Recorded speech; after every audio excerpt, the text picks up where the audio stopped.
नमस्कार, मैं रमेश कुमार। आप देखना शुरू कर चुके हैं न्यूज़ 9 नेटवर्क। आज मैं ऐसे महापुरुष के जीवन पर चर्चा करने जा रहा हूं, जिनकी आज 18वीं पुण्यतिथि है। वो थे मानवर श्री कांसीराम। मानवर श्री कांसीराम का जन्म 15 मार्च 1934 को पंजाब राज्य के रोपण जिले में हुआ था, जो पुणे के डीआरडीओ रिसर्च सेंटर में साइंटिस्ट के पद पर कार्यरत थे। मनोहर कांसीराम साहब वो एक ऐसा नाम है जिसने भारतीय राजनीति में भूचाल ला दी। करोड़ों गरीबों, दलितों, पिछड़ों के मसीहा मनोहर साहब कांसीराम का आज ही के दिन इस दुनिया से छोड़ करके चले गए। मनोहर श्री कांसीराम के जीवन का संघर्ष इस भारतीय राजनीति के लिए एक बहुत बड़ा दौर था, और जिन्होंने भारतीय समाज के पिछड़े, दलित, दबे, कुचले, वंचित, शोषितों की आवाज बनकर के उभरे, और जिन्हें आज भारत में बाबा साहब अम्बेडकर के बाद दूसरा नाम, दूसरा स्थान दिया गया, और लोग उन्हें मानते भी हैं। कांसीराम साहब साइंटिस्ट के पद पर कार्य करते समय बहुत कुछ उन्हें जानकारी नहीं थी, क्योंकि वो उनका जो पारिवारिक बैकग्राउंड था वो बहुत ही संपन्न था। तो मनोहर साहब डॉक्टर बाबा साहब अम्बेडकर के बारे में कुछ भी नहीं जानते थे। नौकरी के दौरान एक घटना घटती है, और उस घटना में एक वहाँ का 4th क्लास कर्मचारी, जिसका नाम दीना भाना वाल्मीकि, दीना भाना वाल्मीकि के साथ बाबा साहब कांसीराम साहब के ही कार्यालय में वो काम करते थे। लेकिन एक घटना यह हुई, बाबा साहब अम्बेडकर के जयंती के दिन दीना भाना वाल्मीकि कार्य पर नहीं है, उन्होंने उस दिन अवकाश लिया था। उस अवकाश के दौरान उनके दूसरे दिन जब वो ऑफिस में आए, तो उनके कार्यालय में लोगों ने पूछा कि तुम क्यों नहीं है। दीना भाना वाल्मीकि ने कहा कि मेरे महापुरुषों की जयंती है, मेरे महापुरुष, मेरे रहबर, मेरे भगवान डॉक्टर बाबा साहब अम्बेडकर की जयंती थी, इसलिए मैंने छुट्टी किया। इस कारण को तथ्य बनाते हुए उनके अधिकारियों ने दीना भाना वाल्मीकि को निलंबित कर दिया, निलंबन नोटिस भी पकड़ा दिया निलंबन करने। यह बात मनोहर कांसीराम साहब के कान पे गई, और जो है मनोहर कांसीराम साहब दीना भाना वाल्मीकि आकर के मनोहर कांसीराम साहब से मिले, और मनोहर कांसीराम साहब से बोल करके अपनी बात बताई। तब मनोहर कांसीराम साहब ने उनका साथ दिया। मनोहर कांसीराम साहब ने उस समय उनको पुणे में ही वकील के पास लेकर के गए, जिसमें वकील की फीस 2000 रुपया वकील मांग रहा था। मनोहर कांसीराम साहब ने जो है अपने पॉकेट से पैसा दिया, वकील का भुगतान किया। तब दीना भाना ने मनोहर कांसीराम साहब को से पूछा कि साहब आप मेरी मदद क्यों कर रहे। कांसीराम साहब ने कहा कि तू चूड़ा मैं चमार, क्योंकि व्यक्तित्व से मनोहर कांसीराम साहब दलित समाज के नहीं लगते थे। उनकी कद काठी, उनका सौंदर्य और उच्च अधिकारी होने के कारण, यहाँ तक कि उनके कार्यालय में भी जब कांसीराम साहब ने दीना भाना का साथ दिया, तो अधिकारियों ने पूछा कि भाई आप क्यों इसका साथ दे रहे हो। तब कांसीराम साहब ने कहा कि ये मेरा ही अपने समाज का, मेरे परिवार का। उसी समय कांसीराम साहब को दीना भाना वाल्मीकि और उनके सहयोगी एक डी के खापरडे साहब थे, उन्होंने डॉक्टर बाबा साहब अम्बेडकर की पुस्तकें भेंट की और पढ़ने लगी। कांसीराम साहब ने सारा कुछ छोड़ करके किताबों को अध्ययन करना शुरू कर दिया, और पढ़ते पढ़ते पूरी रात, कई 2 ही 4 दिनों में किताबें पढ़ ली, बाबा साहब अम्बेडकर को पढ़ लिया। और उन्होंने फिर समाज, अपने सुख सुविधा की, अपने परिवार की परवाह न करते हुए उन्होंने अपने मिशन में लग गए, और अपना कर्मभूमि सर्वप्रथम महाराष्ट्र बनाया। महाराष्ट्र में काम करते करते बाबा साहब को, कांसीराम साहब को लगा कि यहाँ पे आपसी फूट ज्यादा है, लोगों में, बहुजन नेताओं में, दलित नेताओं में आपसी मतभेद बहुत है। यहाँ पे सफर करना, यहाँ पर जो है कि सफलता मिलना मुश्किल लग रही है।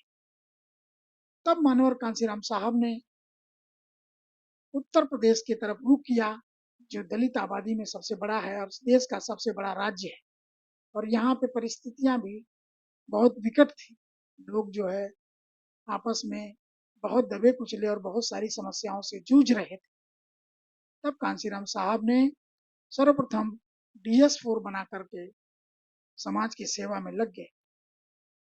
समाज सेवा के दौरान, लोगों को जगाने के दौरान मानवर कांसीराम साहब भारत के गली मोहल्ले साइकिल से ही यात्रा किया और उन्होंने अपने ही समाज के पढ़े लिखे लोग, कर्मचारी वर्गों को के बीच जाना शुरू किया। कहा उनको पहले जगाना जरूरी है और उनको जगाते जगाते वाम सेप से उन्हें जोड़ना शुरू किए।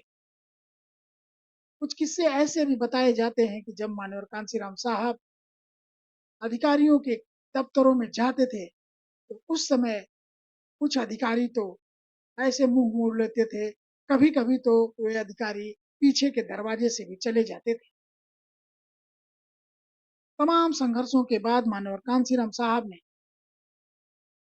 आते आते एक राजनीतिक पार्टी का गठन किया, जिसका नाम दिया बहुजन समाज पार्टी, जिसका गठन 15 अप्रैल 1984 को दिल्ली में किया। तमाम झंझावात जीवन की सारी कठिनाइयों को झेलते हुए, अपनी परवाह न करते हुए, अपने दुखों को और अपने परिवार को त्याग करते हुए आजीवन मानवर कांसीराम साहब ने दलित, पिछड़े, वंचितों का के लिए समाज में काम किया और भारतीय राजनीति में एक धुरंधर योद्धा बनकर के उभरे। BSP के गठन से भारत की राजनीति में भूचाल आ गया। संघर्षों के दौरान कार्य करते करते किसी ने बताया कि एक लड़की है जो समाज की है और बहुत तेज तर्रार है, जिसने अपने शिक्षिका के रूप में दिल्ली में काम करती है। उनके सहयोगियों ने बताया वो थी सुश्री बहन कुमारी मायावती। मानवर कांसीराम साहब ने अपने सहयोगियों के साथ सुश्री मायावती जी के आवास पर गए और उनसे पूछा कि बेटा तुम्हारा क्या लक्ष्य है। तब बहन जी ने कहा कि मैं IAS बन करके अपने समाज की भला करना चाहती हूँ। कांसीराम साहब ने कहा कि तुम IAS बन करके कभी समाज का भला नहीं कर सकती हो, क्योंकि सत्ता की चाबी जब तक तुम्हारे पास नहीं होगी समाज का भला नहीं हो सकता है।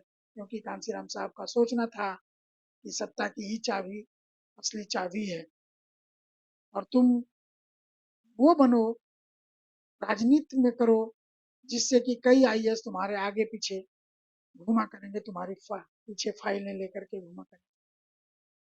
तब से बहन जी साथ में आई कांसीराम साहब के साथ और बहुजन समाज पार्टी में काम किया, जिससे का परिणाम रहा कि उत्तर प्रदेश में 4-4 बार मुख्यमंत्री, 4-4 बार बहुजन समाज पार्टी की सरकार बनी। मनोहर कांसीराम साहब का नारा था कि जो जमीन सरकारी है वो जमीन हमारी है, वोट हमारा, राज तुम्हारा, नहीं चलेगा, नहीं चलेगा। कुछ जादू, इन सबको जादुई नारा कहते हैं। कांसीराम साहब कहते थे अपने नारों में, वोट से लेंगे PM CM, आरक्षण से लेंगे SP DM। इसी कड़ी में मैं अपने तरफ से एक जोड़ता हूँ, तोड़ के मनुवाद का अभिमान कांसी राम ने बहुजनों को दे दिया अधिकार कांसी राम ने। बहुत से संघर्ष करते करते आजीवन मानवर कांसी राम ने दलित पिछड़ों को और समाज के हर वर्गों को एक अच्छे जीवन पे, एक अच्छा जीवन संवारने का कार्य किया। और बहुत ही कम उम्र में ही मानवर आज ही के दिन 9 अक्टूबर 2006 को 72 वर्ष की अल्प आयु में हम लोगों से विदा हो गए, यहाँ से चले गए। और इस महापुरुष के बारे में जितना ही कहा जाए उतना ही कम है। जितना इनका संघर्ष समाज के प्रति रहा है उसका आज के राजनीति में कोई तोड़ नहीं है। ये ऐसा व्यक्तित्व जो अपने समाज के लिए आजीवन अपना परिवार छोड़ दिया, अपने लिए एक कट्ठा जमीन नहीं, अपना कोई खाता बैंक बैलेंस नहीं। इसी कड़ी में एक घटना मैं आपको बता रहा हूँ। मानवर कांसीराम साहब मुंबई में रहते रहते दिल्ली आए। दिल्ली के पहाड़गंज में कहीं रुके थे। दिल्ली में कड़ाके की ठंड थी। कांसीराम साहब इसी तरह से फॉर्मल कपड़े पहन करके चले आए थे, क्योंकि मुंबई महाराष्ट्र में गर्मी होती है। अब वो उसका ख्याल न करते हुए पार्टी के कार्य के लिए दिल्ली आए। संघर्षों का दिन था। मनोहर कांसीराम साहब को ठंड लग रही। उन्होंने कहा, कोई कपड़े का दुकान में गए, कपड़े की कीमत इतना ज्यादा थी जैकेट की, जो मनोहर साहब खरीद नहीं सकते थे। पैसे का अभाव था, पैसा कम था, पैसा नहीं था। दुकानदार ने कहा, मनोहर साहब आप जो है तब पहाड़गंज चले जाइए, उसके नीचे पुल पर ठेले के पीछे, ठेले पे लोग बेचते हैं रोड सड़क पे, वहां से ले लीजिए, वहां आपको सस्ता मिल जाएगा। कांसीराम साहब वहां गए ठेले वालों के पास। वहां भी वह दाम था कि वह कपड़े भी लेने के, मेरे मसीहा के पास वह कपड़ा भी लेने के लिए थक हार के फिर बताते हैं लोग कि ये कहानियां हैं। मानवर कांसीराम साहब जहाँ लवारिस कपड़े होते, जो लवारिस कपड़े दान दिए जाते हैं, उसमें से कोट निकाल करके पहना और अपनी ठंड बिताई। ऐसे के महापुरुष मानव कांसीराम साहब, जिनकी बखान किया जाए वो उतना ही कम है। ऐसे महापुरुष इस धरती पे फिर दोबारा जन्म नहीं ले सकते हैं। और कांसीराम साहब का तो उदाहरण देते थे, तुम्हारे अपने समाज के लिए, पिछड़ों के लिए हमेशा इस कलम का उदाहरण दिया करते थे। यह कलम है, और ये कलम जो है ये 85% का भाग ये जो तुम्हारा है, लेकिन ये 15% तुम्हारे ऊपर, जो इसकी कैप है, ये 15% तुम्हारे ऊपर कवर किया हुआ है, तुम्हारे ऊपर राज कर रहा है। इस तरह से मनोहर कांसीराम साहब उदाहरण दिया करते थे। इसी के साथ मैं आज युग पुरुष मानवर श्री कांसीराम साहब के 18वीं पुण्यतिथि पर अपनी सच्ची श्रद्धांजलि अर्पित करता हूँ। आपको मनोहर कांसीराम साहब के बारे में मेरी जानकारी कैसी लगी?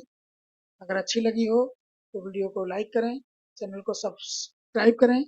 आप कांसीराम साहब के बारे में क्या सोचते हैं कमेंट बॉक्स में बताएं।